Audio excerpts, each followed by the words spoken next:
but that's it. All right. Yes.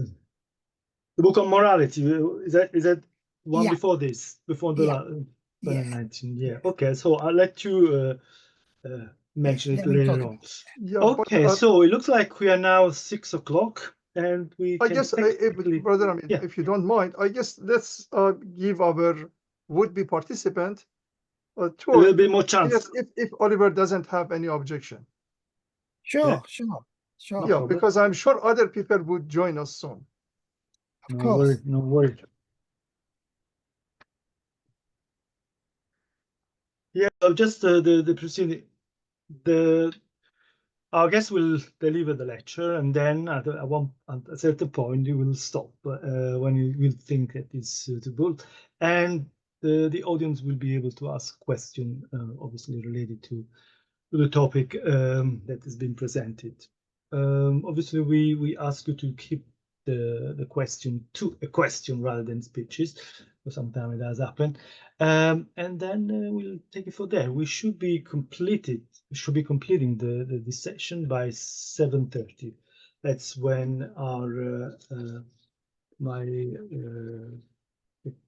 the caretaker of the building will shut the building, so I have to make sure that we are on time.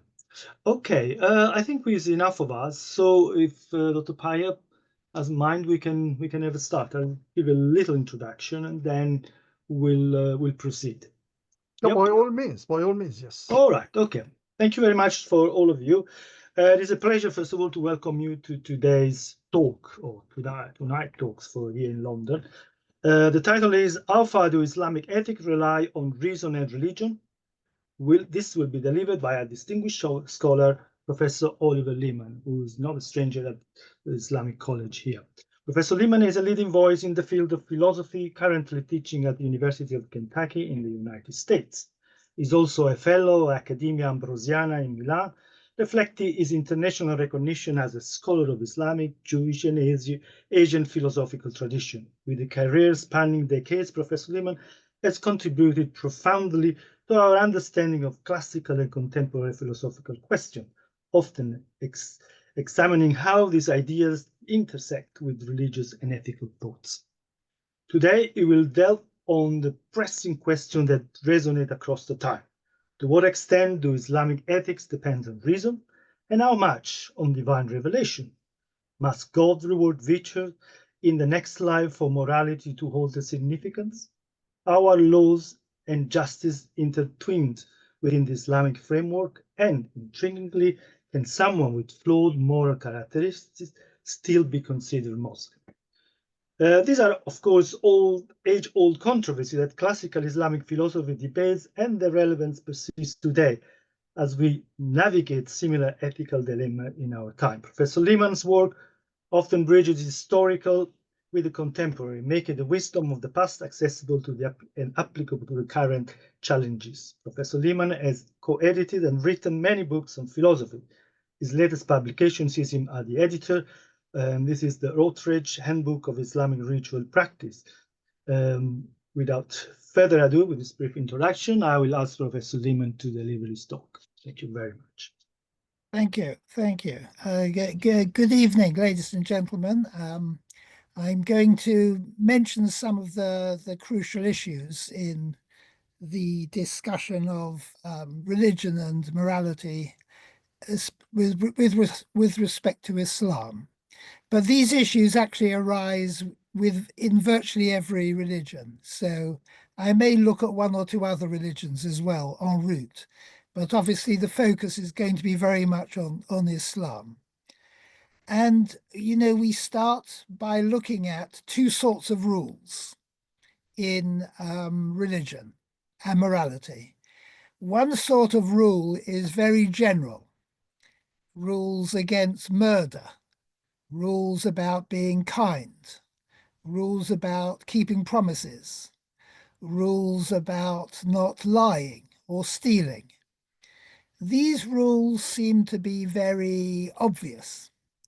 And in Islam, their general idea is that because of our fitrah, because of our initial disposition, we know that these are things that we ought to do. that these are important things that we ought to do. And indeed, any society is going to have rules along those lines, because a community can't really exist unless it obeys very similar general rules like that. So it's not difficult to justify those rules. That's the important point, how to justify a rule.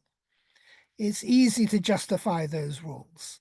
I mean, their particular interpretation in particular cases, that's more questionable. But lying, stealing, murder, they're not good things. And truth-telling, being nice to people, being charitable, they are good things.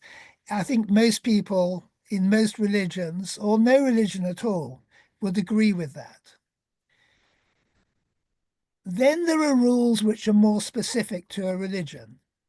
Ritual rules, rules of the religion, rules we find in the religious text, or rules which are derived in some way from the religious text.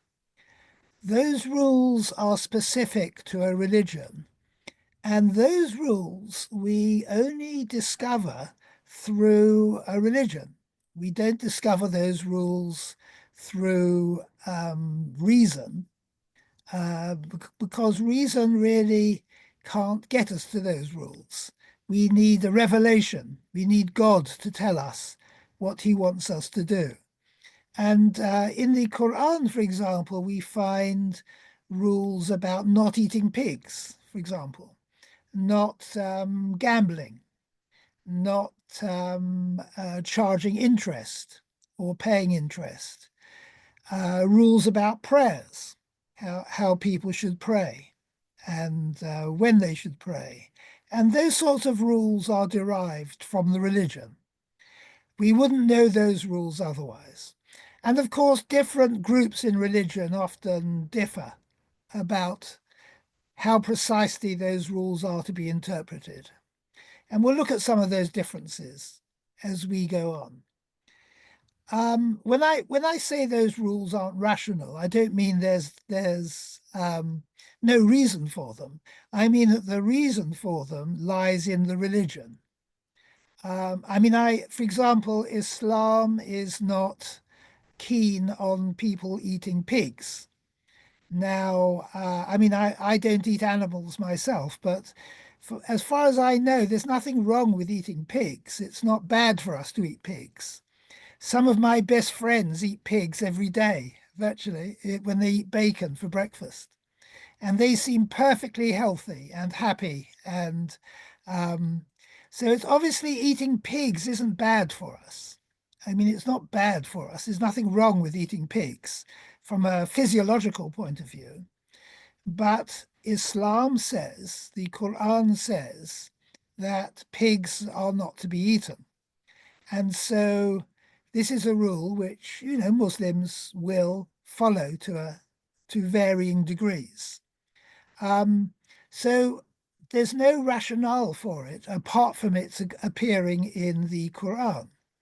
I mean, you can think of reasons for it. People sometimes argue pigs are disgusting animals, or they're very dirty animals, or they're very nasty animals, or they carry diseases. I don't think any of that's true. I mean, I think pigs seem to be just about the same as any other sort of, animal that people eat. I don't think there's any great evidence against pigs, but that doesn't matter. I mean, a religion often, sets rules for people to distinguish them from people in other religions. In the same way as my university here has a university uniform, which the sports teams wear. It's blue and white. And that distinguishes them from other sports teams.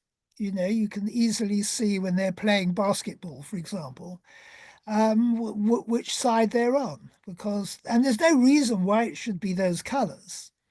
The different universities chose different colors. I don't know how they did it. It's just a matter of distinguishing one group from another.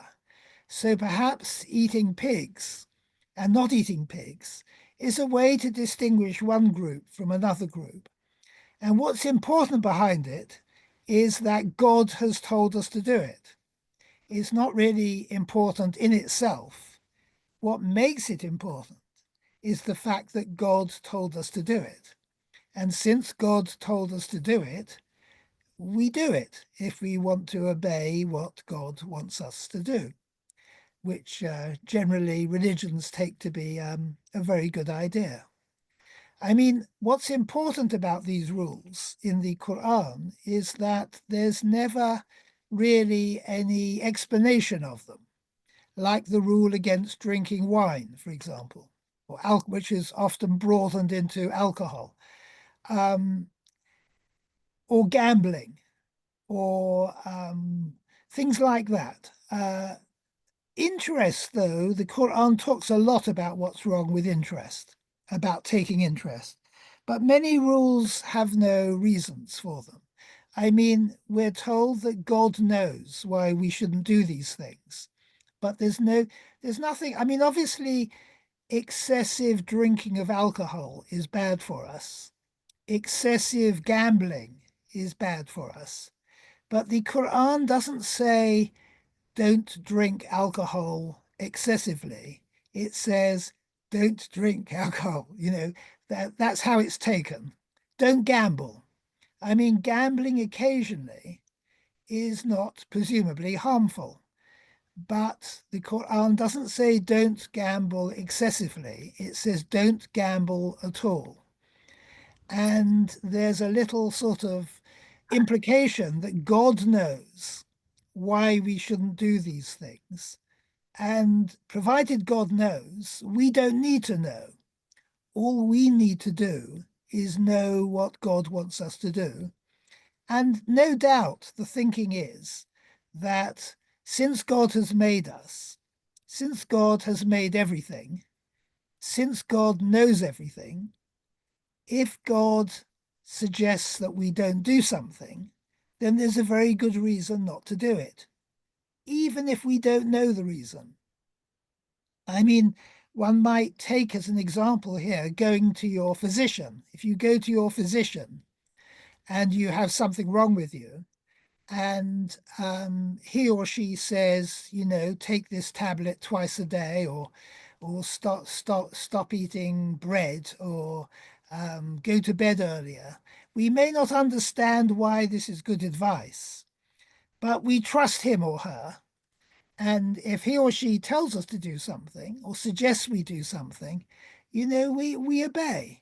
We don't necessarily expect to understand everything that the physician understands. And similarly, I mean, I don't know if it's a good analogy for the deity, but the physician we hope is an expert. If our car breaks down, the mechanic is an expert. We go to these people, they tell us what to do, we do it, and we hope as a result that the situation will be better. So we do have a reason for doing it, but we don't actually know what the reason is. We can trust God to know, of course, and God knows what the reason is, presumably. And, that's what taqwa involves, piety. We trust God. God has our interests at heart. God tells us to do things and not to do other things. And that gives us good advice about how we should lead our lives. So although we get the ethical advice from the religion, we're also getting it from reason.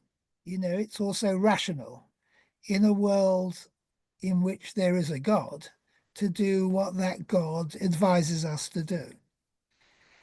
So far, so good. And, I think we've got a reasonable idea of how religion and reason operate there. But there's another issue which has arose in Islamic ethics, and it's whether what's good is good because it's good, Or is what's good good because God says it's good? That sounds a bit of a mouthful. Let's look at that a bit. I mean, are there things which are objectively good and bad, and then God tells us to do them and not to do them? Or are there things, activities which are good and bad, but we only know they're good or bad, or they're only good or bad because God tells us to do them or not to do them? Is morality based on the command of God? Or does the command of God follow morality, as it were? I mean, this might seem a rather silly way of looking at morality, but it's quite important because those who think that morality is based on the command of God suggest that morality has nothing essential about it. I mean, anything that God recommended, we ought to do. Anything that God said we shouldn't do just because God has told us not to do it. Like the example I was giving just now about what we're supposed to eat and what we're not supposed to eat. I mean, there's nothing wrong with pigs in themselves, but what makes them wrong is the command of God. And that applies not just to what we eat, but also what we do. So if God told us to murder people, then obviously murdering people would be good on this argument. And if God told us that we should lie, then obviously lying would be good. There is nothing essential in those moral principles. They just depend on what God tells us to do. And for some philosophers, this seemed to them to be the right approach, because how could God, the Almighty God, the creator of everything, the most important being in the universe and beyond, how could he be tied down by our moral rules? I mean, we can't say to God, this is morality. I hope you support it, or I hope you agree with it.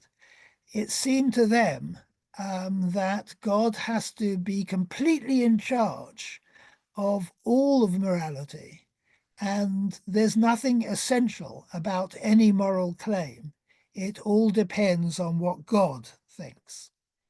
So on this view, and I think it is the majority view in Sunni theology, Sunni Kalam, on this view, there's nothing essential about morality at all. There's nothing objective about it. It's entirely subjective and entirely dependent upon God. The other view, which is more popular in the Shi'i world and among some Sunnis, is the view that morality is objective. Morality is objective, and of course, God comes to agree with it, because anything that's true, God is going to acknowledge. But its truth does not depend on him. Its truth does not depend on him. Lying is wrong, regardless of God telling us that lying is wrong. Of course, God will tell us that lying is wrong. He has no alternative on this view. He has no alternative at all, because it's true. It's like 2 + 2 = 4. God cannot make 2 + 2 not equal 4. However great he is, however powerful he is, he cannot make 2 + 2 = 5 or 3 or something else. God knows that 2 + 2 = 4 in exactly the same way that he knows that lying is wrong. So on this view, morality is independent of God in many ways, and God comes along and vouches for it afterwards. on the command view, it's God who is the basis of morality completely.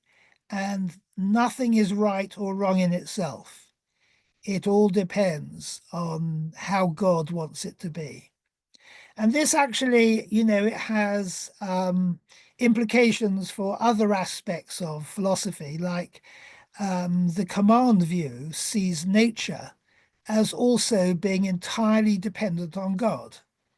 I mean, my waving my hand around like this is, I'm not doing it, God's doing it. God's doing this, not me. I think I'm doing it, but God's doing it. And my talking now, God's talking. I'm not talking, God's talking. It's only possible for me to talk because God's making it happen. They argue. And I mean, the thinker who's most famous for this view in Islamic philosophy is Al-Ghazali, of course, because he thinks that everything that happens in nature is directly caused by God. And we just borrow the action in a sense. It happens in us or with us, but we're just, participants. We're not actually agents. Whereas the other view, the view that morality is objective, also regards nature as objective. I mean, it's really happening. It's independent. Of course, God causes it in the first place. But God is not involved necessarily directly in the whole system. It moves on its own accord, obviously set off in the first place by God and with rules established by God. But once he's established those rules, they work independently of him. And yeah, he sort of participates in them, but they aren't entirely dependent on him every moment of time. So the moral view and the epistemological, the natural view, the scientific view, they sort of go hand in hand a bit. Is morality independent of God, or is it essentially tied up with everything he does and says and thinks? Let me give an example here. I think quite an important example. We tend to think, we live in a culture which tends to think that morality is objective, that morality is down to us, that morality is something we need to work out, that morality is something, I mean, we've just had a big election in the United States, and a lot of the election was about moral issues to do with abortion, for example. A lot of people were talking about things like abortion, and people were talking about other moral issues, about which people have a whole variety of different beliefs. Some people think that abortion is immoral, some people think it's okay, some people think it's almost compulsory in certain circumstances. So we're used to the idea that there are all these views going on, and we're also used to the idea that somebody may disagree with us, and yet they may still be a good person. I mean, obviously misguided, but they may be a good person, but not share our or some of our moral views. I suppose they have to share some of our moral views. But they might not share all of our moral views. They might not share our religion, for example. So somebody might be a Muslim and adhere to a particular interpretation of the Quran and of Islam, but he or she may have a friend or an acquaintance who is not a Muslim and who eats pigs and who drinks wine and who gambles and who borrows money at interest, all those things, but is commonly regarded as a good person. He or she tells the truth, they're charitable, they're respectful towards other people, they're kind, they're considerate, they're very happy about putting up with the differences between them and other people. I mean, they would generally act just like a good Muslim would act, but they don't carry out any of the ritual rules that Muslims carry out. Why should they? They're not Muslims. Would we, or should that person be regarded as a good person, in inverted commas? Can that person be good and not be a Muslim? And I mean, the Quran does seem to allow for a whole diversity of approaches. It says that we've made many communities, many different people, and you should learn from each other. And the Quran does seem to accept that there are different ways of doing things. So you might say, well, yeah, I mean, you can be a good Jew or Christian or Zoroastrian or agnostic or atheist or anything, but not necessarily a Muslim. On the command view of morality, though, this is problematic because unless you do things for the right reason, you're not doing them properly. So, for example, if you don't lie because you think it's a good idea not to lie, that might seem not to be a good reason for not lying. A good reason for not lying is that God tells us to tell the truth. A good reason for not killing people, for not murdering people, is because God tells us not to murder people.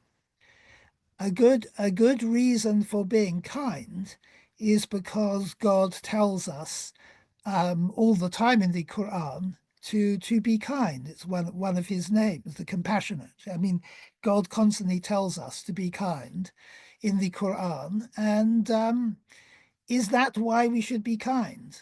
I mean, suppose you want to be kind, but you don't accept that God tells us to be kind because you're not a Muslim or in one of the other religions in which God tells us to do things. If you're kind, are you kind for the right reason? Or are you just kind because on a particular occasion you happen to behave in accordance with how Muslims are supposed to behave? This also is a very controversial issue in Islamic ethics, and an interesting one. Because in morality, if you do the right thing for the wrong reason, is it praiseworthy? I mean, if you do the right thing for the right reason, obviously that's praiseworthy. I mean, it's right to do the right thing for the right reason. But if you do the right thing for the wrong reason or for no reason at all, I mean, suppose through some magical property you had, whenever anybody asked you a mathematical question, you came up with the answer. 17, 532, whatever it was, whatever you were asked a question, you could come up with a solution, but you don't know how.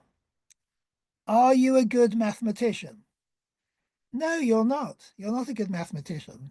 I mean, it's just like a magical thing that you manage to come out with the right solution all the time. But unless you can work out how to get to the right solution, in some ways it's better to have the wrong solution, but know how to get the right solution, than always to get the right solution, but in a magical sort of way. So if you are a good person, but you're not a Muslim, are you really a good person? Because how do you know what it is to be a good person? Unless you receive a revelation. Unless you receive a revelation, what is your morality based on? You see, if you're a Muslim or a Jew or a Christian or some other, in some other religion, your morality is based on a system which comes from God. God has vouched that this is the system, this is the method, these are the principles that you should follow. And how do we know that they're valid? We know they're valid because they come from God and those who are entitled to interpret what God has told us. I mean, we should, of course, accept that much of religious morality isn't directly in the religious scriptures, but it's reached by a variety of theological and legal approaches, you know, in very human ways, of course. And of course, in Islam, we don't just have the Quran, but we have the Hadith, the traditions of the Prophet. We have the life of the Prophet. We have the sayings of the history of, you know, we have these Ned, which say how the Hadith have come down from one authority to another. We have fiqh, we have law, we have all sorts of things. As in all religions, all sorts of commentaries, all sorts of fatwa, all sorts of judgments, all sorts of literature. And we have different groups, and different groups often do different things. I mean, I remember when I was in Egypt, I met a gentleman who was in a Muslim community who don't drink tea or coffee because they take the Quranic prohibition on alcohol to apply to tea and coffee, because they say, or they argue, that what we have to do is not say what directly the Quran tells us to do, but we have to work through analogy with what is like that we should ban. So, for example, the Quran tells people not to involve themselves in idle and vain activities. And some Muslims take that to mean that Muslims shouldn't play sport or music or dance or do things like that. You know, in religion, there's often a few very brief statements in the central scripture, and then commentators make a great deal out of those few statements. And that's certainly true when it comes to morality. It's certainly true when it comes to, I'm not going to be talking about this much, but it's worth just thinking about the moral rules in religion about modesty, and how many religions, like Islam, have developed very complex rules about modesty out of a few pretty brief Quranic statements. Or you might want to think about how in Judaism, the rules about the Sabbath and how to treat the Sabbath have developed into rules of extraordinary complexity about what you can and cannot do on the Sabbath, wildly more extensive than what we find in the Torah, for example. So that's a common factor about morality and religion. The religion often mentions things that we should and shouldn't do if we're in the religion.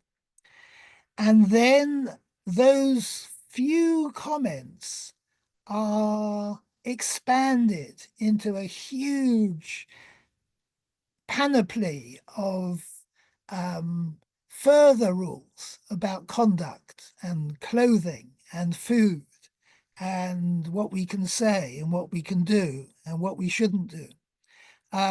I mean, that's very common in all sort of law-based religions like Islam and Judaism, for example.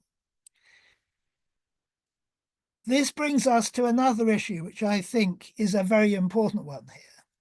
And we looked at the question as to whether, and I'll return to this because I think it's an interesting, important question, whether you can be good if you don't adhere to Islam, for example.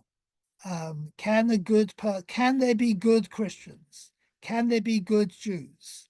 Can there be good Zoroastrians? Can there be good atheists? Or is their morality haphazard and not capable of being classified as really good because they're not doing the right thing for the right reason? Let's look at that question in another way. And again, this was a very controversial issue, especially in the early centuries of Islam. Can you be a good Muslim and a bad person?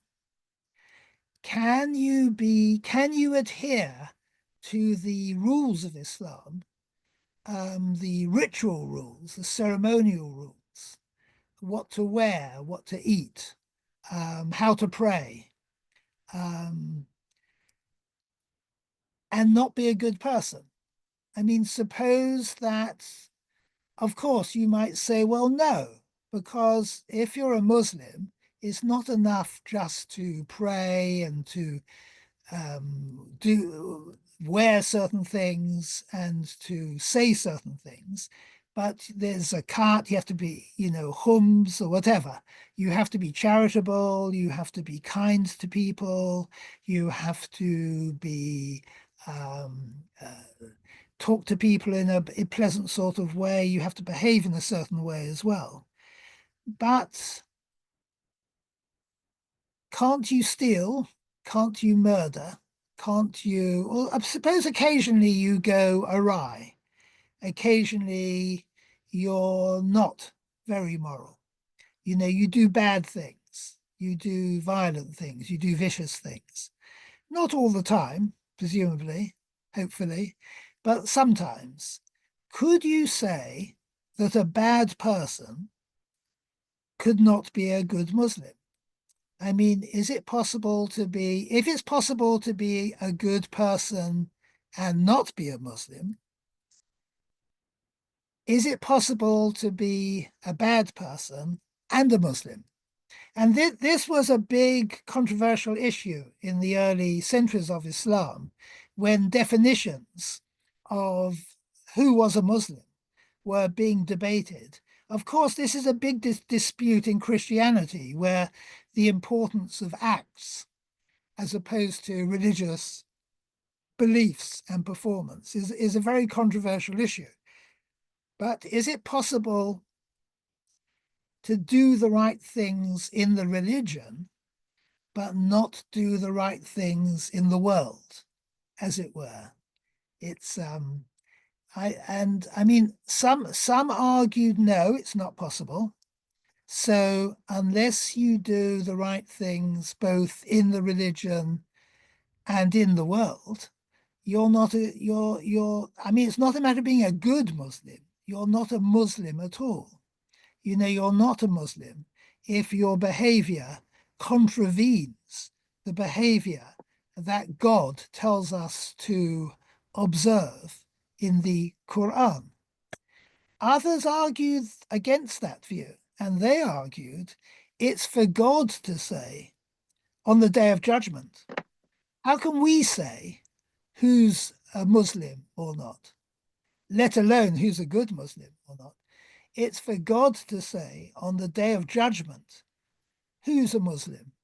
And God will say at the end of our lives who has behaved acceptably or not, and then there will be punishment or reward for that person. But it's not for us to say. And I think this brings us to another issue in morality. I'm sorry just to throw a whole rag bag of issues at you, but I think I take these to be quite important and central issues in the discussion of morality in Islamic philosophy and theology. Another issue which is very important is I was discussing the idea that we might ask, when looking at the Quran, not directly at what the Quran tells us to do or not to do, but asking also what the intentions are of the scriptural passage, the maqasid in Arabic, What are the maqasid al-sharia? What are the intentions behind the law? What are the intentions behind what God tells us to do? Because if we know what the intentions are, we know what changes are acceptable. So if we know what the intentions are, we can reform the law if we want to, because we have a sort of an entree into God's thinking. And if we know what the intentions are, provided we follow those intentions, we can remain faithful to the law. And we can reform law. We can make it more modern. We can make it fit in with modern society if we feel that it's no longer. So, for example, some Muslims argue that the Quran, when it's critical of interest, riba, it's not critical of interest as such. It's critical of excessive interest. Because there was at the time in Arabia, people often charged excessive interest, and they were mean to people who were borrowing money. And when the Quran criticizes riba, it's being critical of being exploitative in charging rates of interest. The intention was not to ban all interest, they argue. Those weren't the intentions behind the rules. The intentions behind the rules was to establish an economic system which is both efficient and relatively equitable. And that is satisfied by charging interest, but lower rates of interest. And I'm not saying that view is true, but I'm saying that is one way of how talking about what's behind morality is a useful way of reforming religious law without actually completely overturning it, trying to remain within the tradition, within the law, within what God wants us to do, but adapting it, making it fit in more with current conditions. And reformers here often point to those parts of the Quran which say, the Quran hasn't been sent to make life difficult for you. It's been sent to help you. It's been sent to make things easier for you. God doesn't ask you to do anything which isn't within your power. So that's a reason perhaps for thinking that we ought to explore the intentions behind the law before we think that perhaps the only way to be modern is to abandon the law entirely.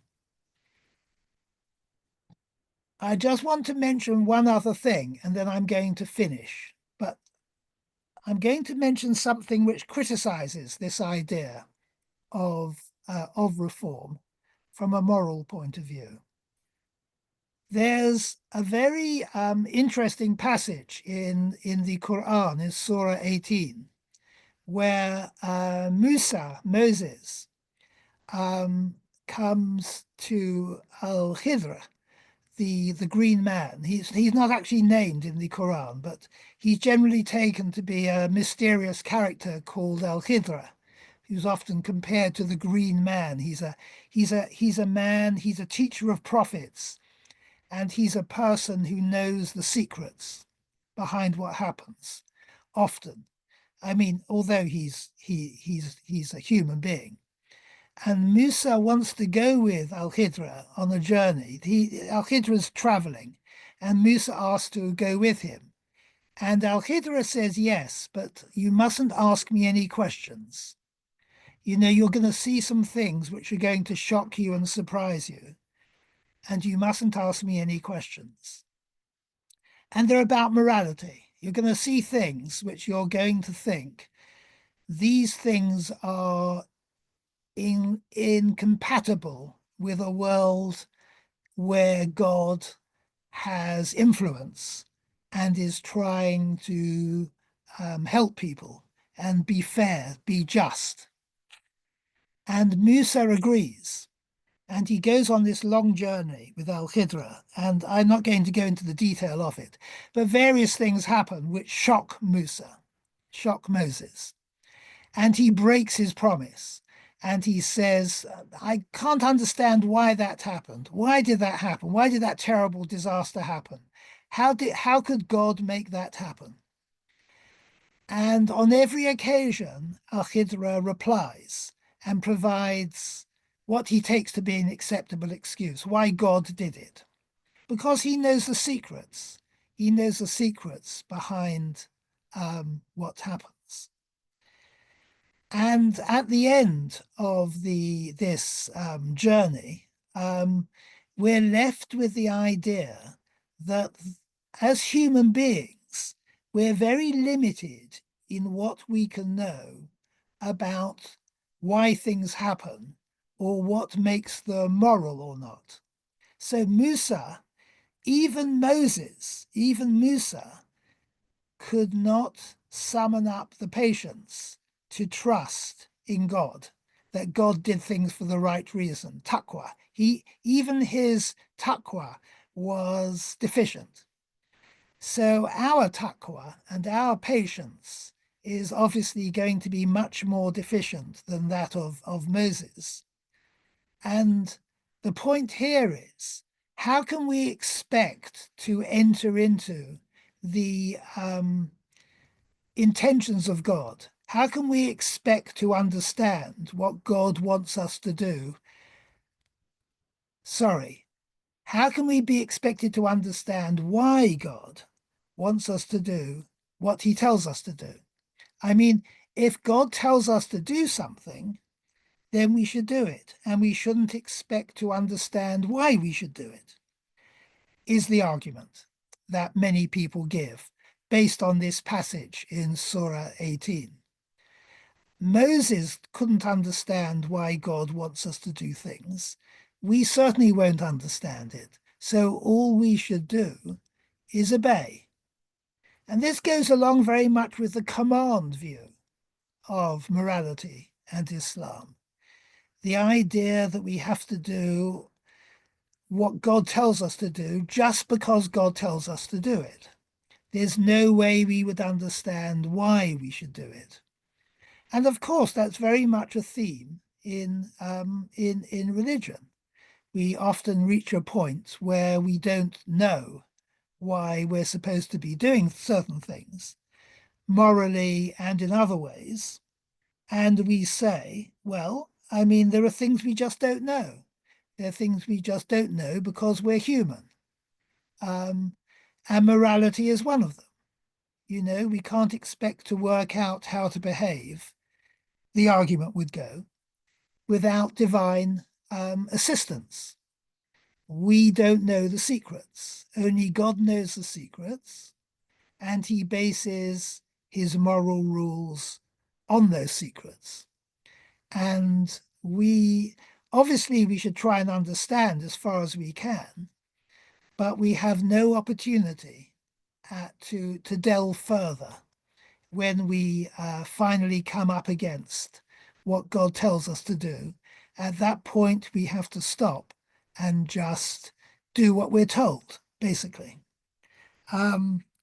So it seems to me that in Islam, there's a lot more to be said for the command view, the idea that morality is entirely based on divine fiat, on what God tells people to do, than, you know, other ways of looking at morality. Although many Muslims and others and other philosophers would take a different view. I was going to finish on that point, but let me just finish on a question, which I think is an important question to do with morality and Islam. And the question is this. It applies also to Christians who have a heaven and a hell. Is having a heaven and a hell, which is terribly important in Islam, does that interfere with moral freedom?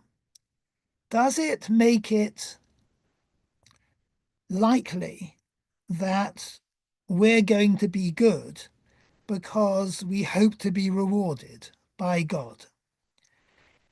Does it make it plausible that we're going to avoid being bad because we think we might end up in hell?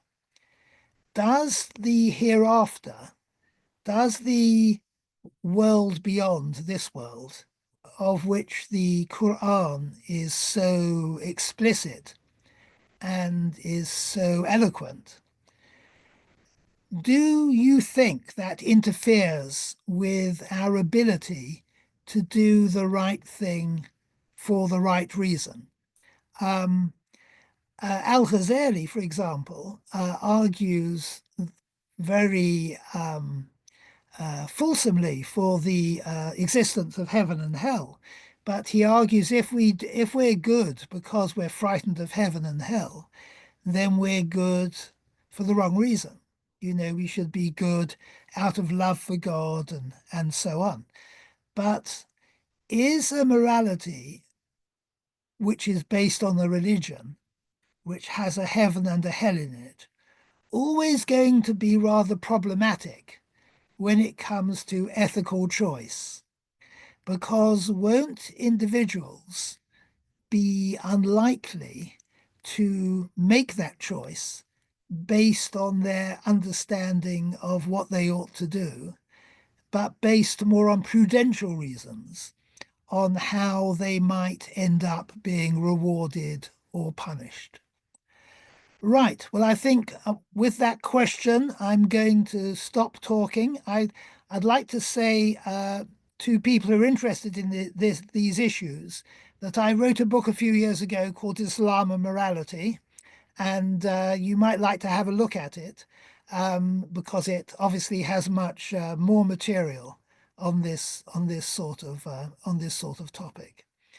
I thank you for your attention, and we're going to finish now. And I think that if anybody would like to ask a question or make a comment or an intervention of some sort, please do so. I look forward to hearing what you might like to say. Thank you very much, Professor Leaman. Thank you very much we will now start the question session. So I got a few hands up. Looks like Mino was the first one to put their hands up. So here you go. Yeah, thank you for the presentation. Thank you for the organization of the very exciting topic. I have some comments and also some questions. Your discussion about the relationship of morality and God's commands is similar to the relationship between divine justice and human reason, namely the old age discussion that existed between Mu'tazilites and Ash'ari. That then you are rightly saying that Shias are more on they are supporters of the idea that there is an objective basis for the morality, so they have inherited it from Mu'tazilites.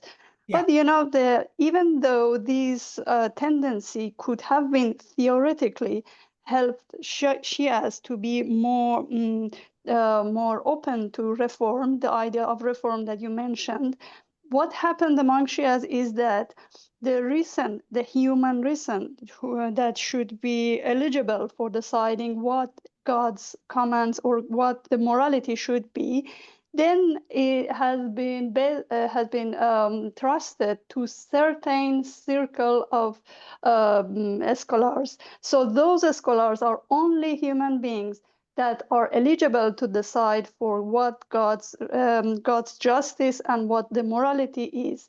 So it is why among Shias the idea of reform forever, for at least for time being, I should say, is only can be supported, can be put forward by those people, namely clerics in this case. Those clerics who have basically followed Hausa studies, who have joined the rank of mujtahids and or have become maraja. So in this case, we have also seen different examples of the reform and the cases in, for instance, the constitutional revolution in Iran, and then other reforms and upheavals in Iran, and also other Shia countries, that in this case, those the reason of those people who can have, can be functional in this view are only clerical figures. And just only one thing I wanted to add is that it is really true that you are saying among Muslims, the value of what is the helpful action is basically attributed to God's decision. And it is why sometimes I have even heard that the helpful activities that are basically offered by Muslims even cannot be considered humanitarian, because they are doing it for God's decision and for God's to basically make God's happy, not because of human sake. So yeah, these are the comments and my considerations. Thank you. Yeah, thank you very much. I think they're very helpful comments, and I agree with everything you say. So I'll leave it at that. Okay, great. Okay, so we'll pass then to Bahman. Yeah, can you hear me? Sorry. Yep. Yes, we can hear you loud and clear. Professor Leaman, it's such a pleasure to see you again after a year. I mean, this time virtually. And what I have a question about what you raised, which I found very interesting. These sort of questions, or I would say rhetorical question, that would it be possible to be a good non-Christian, for example, or non-Muslims, which reminded me of Karl Rahner, Christian Catholic, theologians, who brought up this idea or doctrine of unknown Christian. And he tried to argue that there are some good people all around the world who are wonderful, who are not Christian, but they're unknown Christian. They are Christian, but they don't know that they are Christians, because they're very good people. And for that reason, you say, well, as far as you can, you follow, your good instinct or your internal positive morality or values, you are considered, a Christian, although you don't know that you're a Christian. He tried by saying that he tried to solve the problem of, salvation, that even non-Christian can be, saved, can find some salvations. And it tried to be more let's say, provide more sort of inclusivist, approach, or even maybe ecumenical, approach or whatever. So my question is, what is your take on that? And also, do you know of some scholars, in Muslim world who followed the same approach? Thank you very much.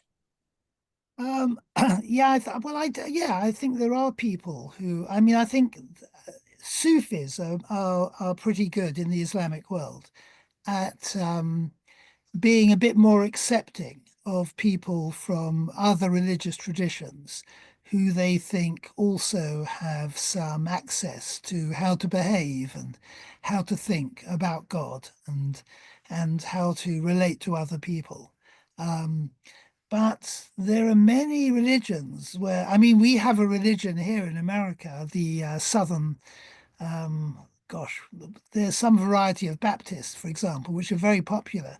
And they think that unless you're baptized as an adult, everybody who isn't baptized as an adult is going to go to hell. It doesn't matter what you do, you're going to hell. You have to be baptized as an adult. They're the only people who are saved, apparently. So, many religions have these rather exclusivist views, don't they, of, what our capacity for moral behavior is. And but you can see why. Because again, they're arguing that it's not enough just to do the good thing. You've got to do it for the right reasons. And the argument goes that most people do things for no reason at all, or for the wrong reason.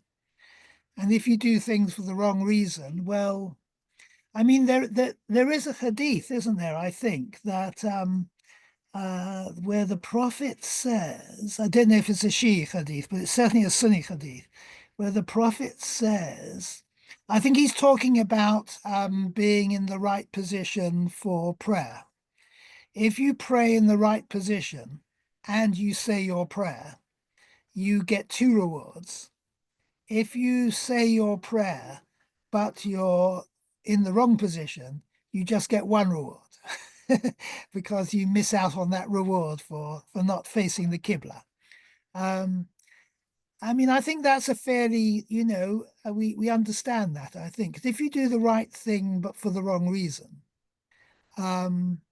it seems sort of haphazard. It seems without sort of rhyme or reason. It seems as though it's difficult to repeat it. And so religious people often criticize not being firmly within the tradition if you wish your actions to be taken seriously. Yeah. Yes, Dr. Paya. Oliver, thank you so much for a fantastic talk. I really enjoyed your inspiring arguments. I have 2 questions, if our moderator allows me. My first question is a minor point. I wonder whether you agree with me that we need to make a distinction between 3 different disciplines. Morality of first level, then philosophy of morality or ethics, philosophy of ethics, and then fiqh. Many of those points which you suggested as moral imperatives are, as you know better than me, discussed by our fuqaha, and the fuqaha usually do not combine morality with fiqh rulings, with jurisprudential rulings. So I would like to hear what you would say about many of those imperatives are regarded, at least by the fuqaha. I'm not saying that they are regarded by all Muslims, and I'm not saying that it is regarded by the Quran itself, but by the fuqaha as just being shari rules which need to be obeyed in order to be a pious Muslim. This is my point number 1. My point number 2, and my question number 2 is about the story of Khidr. I wonder whether you would agree with the following interpretation. I agree with you that the majority maintain that Moses transgressed the boundary which was set by Khidr, and he violated the terms and conditions of their agreement. But it seems to me that looking at the Quran in general, as you know, again, better than me, Quran constantly encourages all Muslims to contemplate about different ayats everywhere and try to penetrate into the secrets of reality and become more and more knowledgeable. So don't you think that the story of Moses is actually a message to the inquiring Muslims to be courageous and follow what Moses did, i.e. to be inquisitive, not to be satisfied to remain silent, but to constantly challenge their mentors, ask them, what is the reason for this or that behavior? So your comment, please. Thank you. Yeah, if I could look at the second one first, I think that's it's a really nice interpretation. Really nice interpretation. And you're right. I mean, the Quran does constantly ask people to reflect, to think, to find out, to investigate, to ponder, I mean, it uses all those sorts of cognates, doesn't it, in the text? On the other hand, I think that there are some things where there have to be places where we stop, where we say, you know, this is not something that we can know. This is a secret, perhaps. And of course, Al-Khidr was supposed to know the secrets. And whether we're supposed to investigate the secrets or what might be regarded as secret. I mean, what counts as a secret, I think. In fact, this is what I'm writing a book on this at the moment, on the Al-Sir al-Asrar, the book, The Secret of Secrets. So I'm very interested in the notion of a secret in religion, something I'm working on right now. And it seems to me that that passage is an indication that there are some things that we can't know.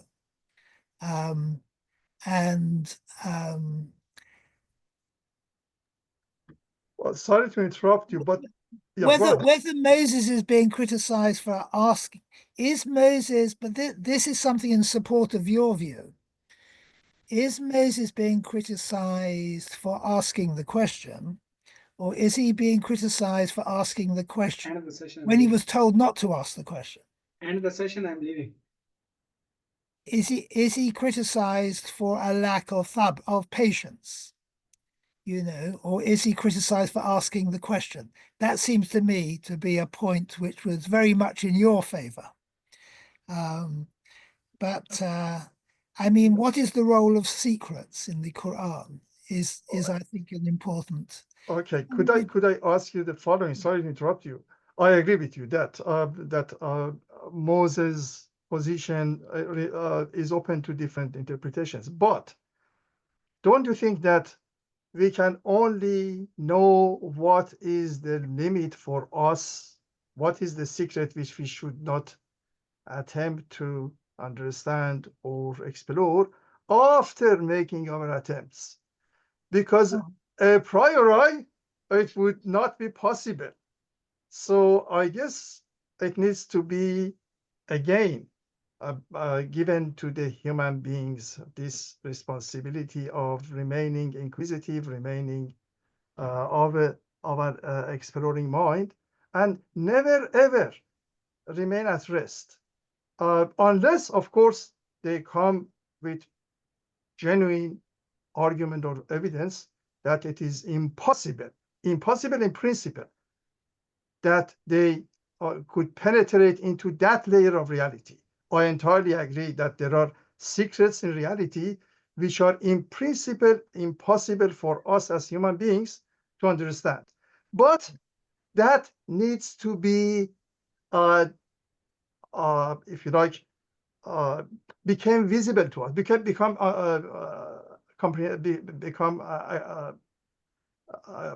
to be given to us.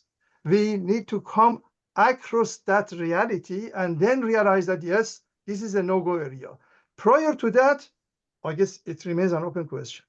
Yeah, I mean, I don't think we should expect Musa to be a critical philosopher, but you know, I was thinking of that little book by Immanuel Kant, Religion Within the Bounds of Reason Alone, where Kant does try to argue that there are some religious questions which transcend reason, and we shouldn't try to investigate them because they're just a priori, to use your language.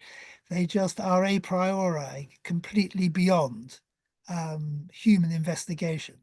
I think the Quran, of course, it doesn't use that language, is sort of implying that, you know, Moses really is trying to do too much here, and he's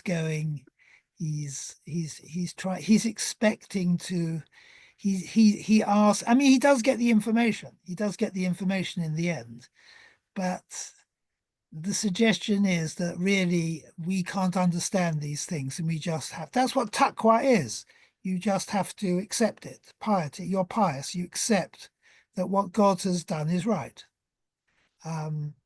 And let me just say something about your first point, which I thought was very interesting. I mean, I do spend a lot of time in the book on morality, talking about the relationship between morality and law in Islam, which is, I think, a really interesting and really complicated relationship as to whether they're the same or how different are they or how related are they.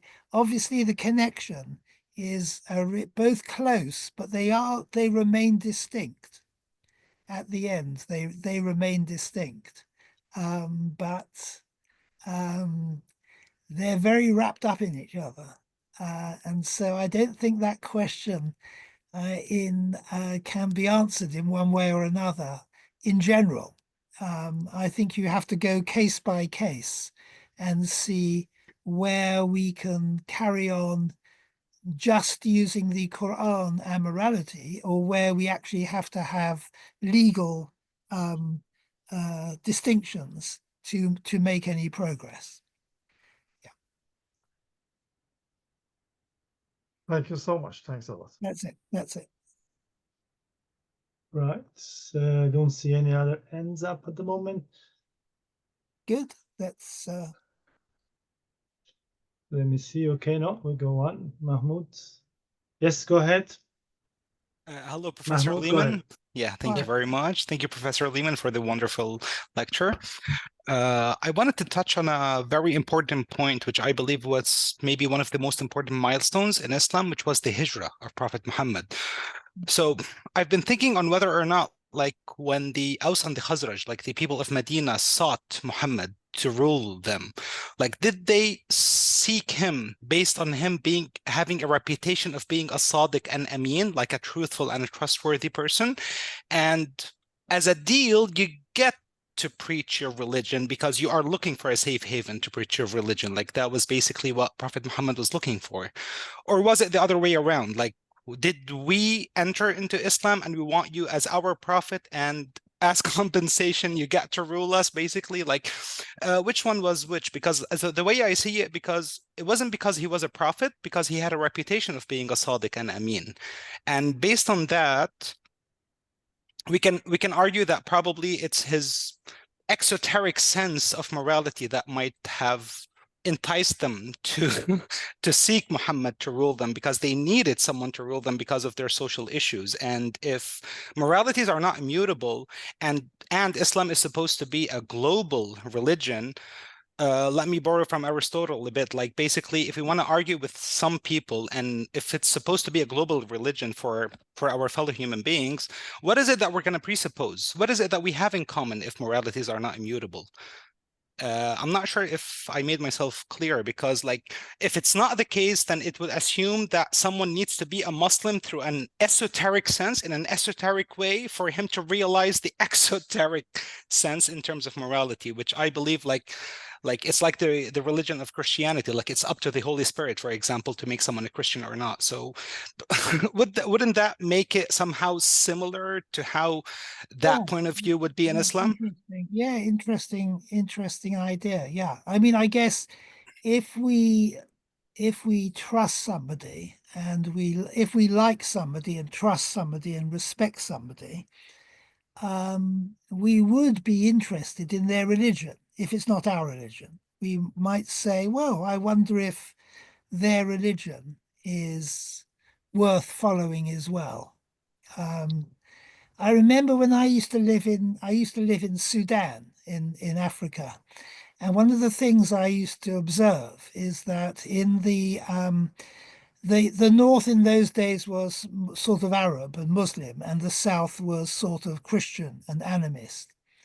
And Muslim traders would spread through the south, and they would live in villages, and they would run shops and businesses, and in a largely non-Muslim environment. But people came to know them and respect them and like them, and they became quite important in spreading Islam. People said, well, if this guy is a nice guy and he's trustworthy and he's helpful and he's charitable and he's a Muslim, maybe it's worth us being Muslims as well. I think that's important, don't you, in conversion and in helping people accept something which at first they might be quite suspicious about, or even antagonistic towards. Absolutely. You know, you wonder if you should take the whole passage, or if you can just take the bit that you like. Is religion something that's all or nothing, which again is a issue we haven't talked about, but you know, for many people it's people put together their own religion in whatever way they want to, whatever fits in with their ideas. But certainly we often see people who are good, we think are good, and then we become interested in their religion. And we wonder what the connection between their goodness, their virtue is, and their actual religious commitments or political commitments. It works in politics also, doesn't it? You know, they might belong to some political party, and yeah. Yes, so I think that's all I can say about that. Thank you. Thank you very much. Thank you. Okay, looks like Bahman, you are on again, since there's no other question. No, it's a question, but like, I don't know if there's time. Yes. Okay. Yes, go on. So it's a very general question, and it's about what you refer to the concept of maqasid, you know. And Professor Leaman, you know that there is like ongoing discourse and discussion, and it's getting more and more, you know, discussed, you know, the maqasid. And the most important reason is, you know, it's like a practical reason that there is like a sort of need for reform, you know, and like especially legal reform, you know, in the Muslim world. So I would like to know your very general, you know, view about it. What is your main criticism of the key arguments of this discourse, this maqasid discourse? Yeah, I'm very suspicious about it. I don't agree with it at all. I mean, I think it's presumptuous of us to try and understand what intentions God had in establishing the rules as he established them. I mean, if you're seems to me that if you're adhere to a religion and God establishes certain rules, then who are we to say why he established them? You know, I mean, you might say, as an Ali Paya says, oh, well, the Quran says you must ask questions about everything. Well, I suppose that's right. But I mean, it seems to me that this is not something that we would necessarily expect to know the answer. Why would we? Why would God do? Why did God say pigs are bad things? I mean, you know, he has a reason. It says he has a reason. We'll never know. We'll never know. We should never try and find out those sorts of things, I think. I think it's presumptuous. And however we justify reform, I don't think we should do it by looking at the maqasid.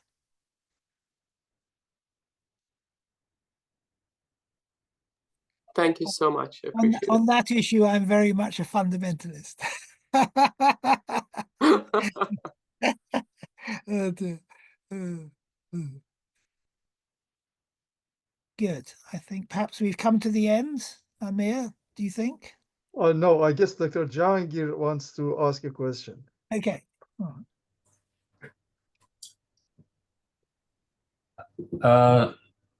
Thank you very much, Professor Leaman. Can you hear me? Yep. Yep. It was very interesting and an inspiring talk. And I'm sure we have all benefited. And our students in the house, I've seen them watching collectively. I'm sure they have benefited as well. So on your last question that you said, the freedom, moral freedom being limited by religion, more specifically by believing in the hereafter, hell and heaven. I don't know what is your own, because you put it as a question, I don't know what is your own initial judgment on that. I just wanted to say a few words what you think about this.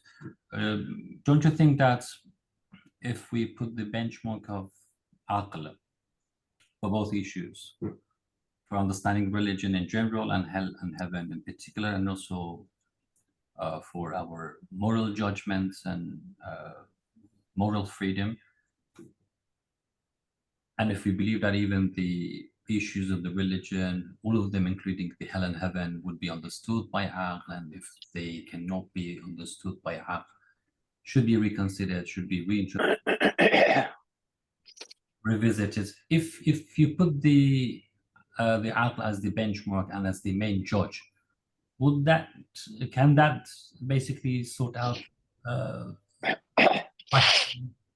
and also can we come to this conclusion that freedom can mainly be guided by hereafter, not limited, or even the scope of the limits, let me say it this way, the limits of the moral freedom will be more enlightened by religion. How do you think about this? Yeah, I like that. I like that expression, guided. That's a good expression. It's a good expression, I think. I don't know. It always seems to me to be a problematic idea. This heaven and hell, which is so important in Islam and also in Christianity. It seems to me to play such a distorting role in people's decision making when it comes to moral choice. If they believe in it. Hello. Hello. Are Sorry, I'm muting. we okay? Yeah, good. That guided, I like the idea of guided. I mean, like Ibn al-Arabi, which I think is about the only way in which I am like him. I find it difficult to believe that the God of Islam would put people in hell forever, given his compassionate nature. But it's a difficult idea to have with morality. I think heaven and hell. It provides us with a non-moral reason for being moral, in a sense, and I think that's not a good. That's always problematic morally. It's not good to have a non-moral reason. I mean, it doesn't look like a religious reason either. It looks like a prudential reason. I mean, there are two ways of looking at it, aren't there? I mean, there's a view of heaven and hell where it's not a place of, it could be the language is just supposed to be taken very allegorically, of course. But if it's taken rather literally, I mean, it's nice to have the idea that in our actions on earth, we are doing things that will please God, and that in the next world, we will continue to be in the presence of God in some way. That's I don't see any problem with that, really, from a moral point of view. But the idea that if we do something to displease God, that we're going to be eternally punished or tortured, I mean, that seems to me to be very difficult to use as part of a religious morality, in which people really have the freedom to choose. Because if they really believe it, it's a huge constraint on their freedom of action, I guess. And some people really do believe it. Some people really do believe it.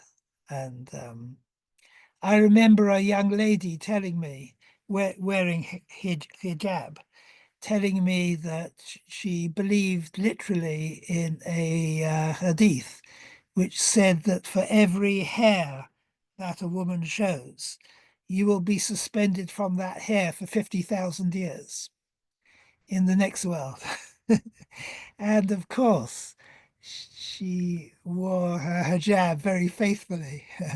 But I'm not sure that's a very good motive for doing it. I mean, if you did it, and again, a lot of people say this to me, that they like wearing hijab because they feel that God appreciates it when they do that. That's a great idea, isn't it? Wanting to please God. But to be punished for doing something else in a horrible way like that, it seems to me to be really incompatible with Islam, that sort of interpretation. But then I may not be the best judge here, of course. Right, that's it, I think. We have a couple more minutes and we have one question. I suppose we might as well give Sondos the possibility to Of course. question, and then we'll wrap it up. Thank you. Good. Sondos, go ahead. Yes, hello. Thank you very much, Mr. Oliver, for bringing the Hi. topic. I'm going back to the original question, which was if Islam, to what extent Islamic ethics rely on reason, and obviously you discussed the different issues, etc. I mean, the topic is very complex and there's a lot of things to mention, but I wanted to comment on the point of secrets and wait, give me a second. I do think that Islam, differently from other religions, does rely on reason much more. And the reason why I think so is because throughout history, we have seen that there is many things that the Quran has mentioned that at one point were unknown and they might have been considered a secret at that time. However, they have been proven to be correct or to be right, and hence to be connected to reason. So I'll give you an example. For example, you put the example of eating pork as something that is not rational, because a lot of people eat pork and nothing happens to them. However, throughout history, there is an actual explanation of why pork is prohibited. For example, there is the issue of sickness, which used to be very prevalent, coming from a bacteria called trichinosis, and that's a fact. We have many examples like this. For example, I mean, we have plenty of examples of things that have been prohibited by the Quran or have been allowed by the Quran and do have benefits or do have obviously prejudices or damages. That's why I think that it really relies to a big extent, it relies on reason and is a bit far from the command theory, which states that we should only follow religion or the commands just because they come from God. I think that Islam, in a sense, is different from other religions. I don't know what your opinion would be on this. Right, good. Yeah. So you think Islam is more rational because it calls on us to use our reason, of course, and it does provide reasons for things. Well, it does, yeah, it does, but it doesn't say in the Quran that eating pigs is bad for you. It just says don't eat pigs. And I'm a bit, I mean, if it thought that it was bad for us, surely it would tell us it was bad for us. But it doesn't say that. And I mean, don't you think in religion there are just some things that religions tell us to do, not for any particular reason, but just to distinguish us from other religions, perhaps, or to give us some restrictions, on our, just because it wants to distinguish one group from another group. Yeah. Like a uniform. Sometimes we're asked to put on a uniform. I do. Yeah. I mean, it's not a rational thing. It's a matter of, in itself, it's not important. What's important is that people obey it.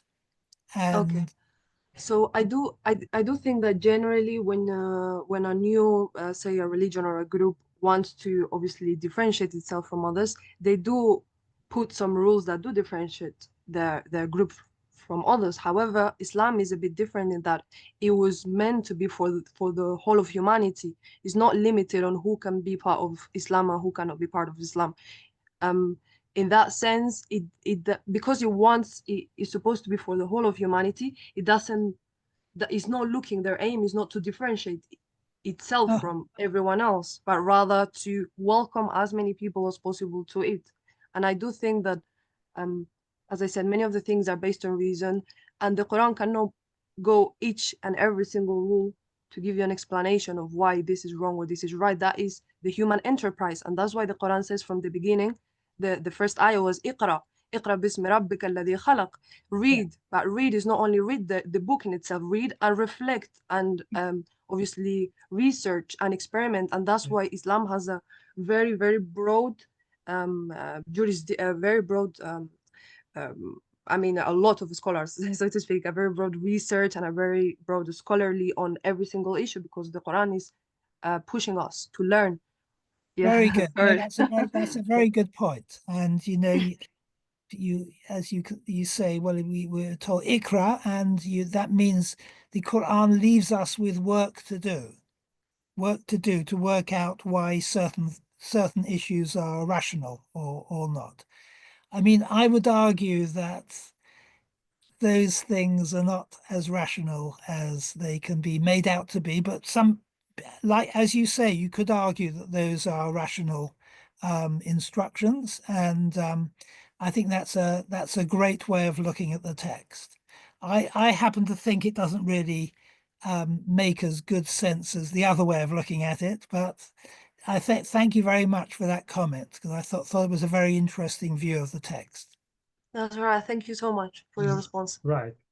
Thank you very much. Dr. Paya, you had asked me to add a comment before we close. Let's close. All right. Okay. Thank you. Then in that case, I thank Dr. Professor Leaman for this presentation. Obviously, this type of questions, this type of lecture open more questions than answers. So, and it's good that our attentive audience was able to interact with our lecture. Thank you very much, Professor Leaman, and for all of you, please keep on looking, watch the website for further details of future events. Thank you again. All the best. Assalamu alaikum. Thank you, Dr. Leaman. Thank you. Bye. Bye. Thank you for the you. questions. Hope you have a good evening. Yeah. Thank you, Professor. Have a good evening. That's okay. Hope the snow's not too bad. Are you in the States now?